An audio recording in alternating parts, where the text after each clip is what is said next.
It's a tradition at Richmond to have a graduating senior speak on behalf of our graduates. We are proud to welcome Sana Azam as speaker for the class of 2022. Sana is from Damascus, Syria. She's graduating with a Bachelor of Arts degree in journalism with a minor in film studies. While at Richmond, Sana was a writer for the university newspaper, The Collegian, and a member of the Muslim Student Association and a member of UR's Filmmaker Society. As part of her research as a journalism student, Sana spoke with and wrote the stories of Syrian women who took part in the Syrian uprising. She spoke with mothers, sisters, and daughters of political prisoners and victims of forced disappearance, and wrote the stories of women who've been imprisoned in Syria. She shared these stories just a few weeks ago in an impressive and moving visual presentation and clearly written work titled The Story She Holds. As an aspiring journalist, after graduation, she hopes to write and document the stories of people that need to be heard. Congratulations and welcome, Sana.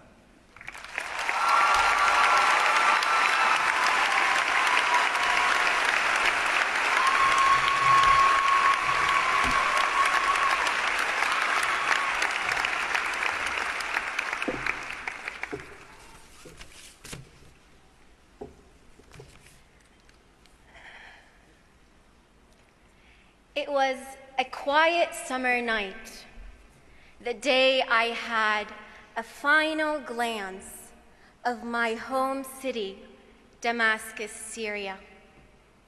The warm night breeze blew gently in my face as I gazed silently at its glow from the top of Qasyun Mountain. The city looked beautiful, and in that moment, I wondered if sometimes distance is better when chaos seems serene. You see, beneath my city's lights, beyond Syria's mountains and rivers, there was a system designed to steal from us, the people of my country, everything that made us human. Growing up in Syria, I learned that the walls of my home have ears, that anything I say will be heard by the secret police.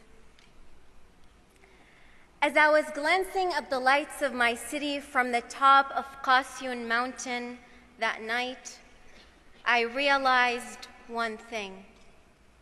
Not everything is always as it seems. I knew that the glimmering lights from the top of the mountain did not depict the life of the people on the ground. Only a few months before the night of my departure, I had been sitting with my then 7-year-old sister in the back of the car, with my arms wrapped around her, as the sounds of bombardment filled the air. All I needed was a sky free of chaos. All I wanted was a place in which I could hide. At the entrance of the school I had been attending, it became normal to see a tank and soldiers passing by, and their presence signified everything but to keep us safe. The distant lights of the city from the top of the mountain were of houses that at some point had lost a loved one at the hands of an inhumane system of ruling. You see, it is crazy how much difference distance from something or someone or the lack thereof can make, isn't it? The thing is, we will never be able to truly learn about something or fully become knowledgeable of it if we only look at it from a distance. We will never be able to understand the world in which we live if we only scratch the surface. Arriving at UR, we were all uncertain of what lay ahead. Slowly, as we jumped from one class to another, from one conversation to another, doors of possibilities and opportunities opened.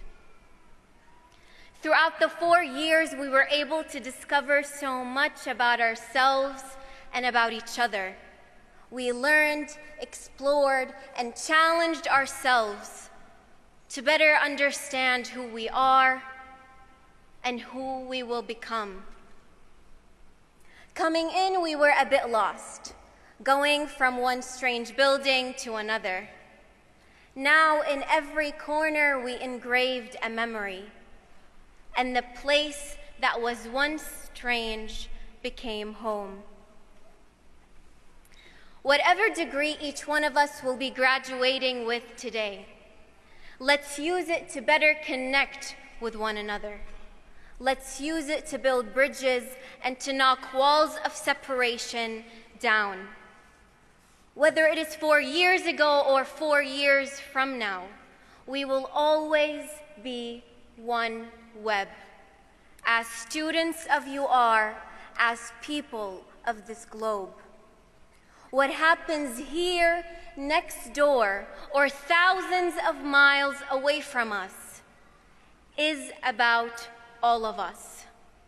What happens outside our doors in Ukraine, Iraq, Afghanistan, Syria, Palestine, or elsewhere is about all of us.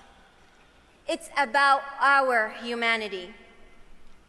So above everything, let's use our knowledge, our explorations and discoveries to protect our humanity and our compassion towards one another. As author Ina Corn Brown once said, it is one's duty and obligation to help create a social order in which persons are more important than things, ideas more precious than gadgets, and in which individuals are judged on the basis of their personal worth. When we worship, pray, or feel compassion, when we enjoy a painting, a sunset, or a sonata, when we think and reason, pursue ideas, seek truth, or read a book, when we protect the weak and the helpless, when we honor the noble and cherish the good, when we cooperate with one another to build a better world, our behavior is worthy of our status as human beings. Inside each one of us, there is a desire to learn and discover. And the truth is, some discoveries will shock us. Some will shake the ground upon which we walk. Some will change us from within. But the best ones are those that connect us with one another and remind us that at the end of the day, we are all made of stardust. The best ones are those that teach us to walk in humility. For no matter how far we rise, our knowledge will always be limited. As the Quran states, وَمَا أُوتِيتُم مِّنَ الْعِلْمِ إِلَّا قَلِيلًا. صدق الله العظيم. And of knowledge, you, mankind, have only been given a little. Class of 2022, congratulations. The universe inside you and beyond yourselves awaits your discovery.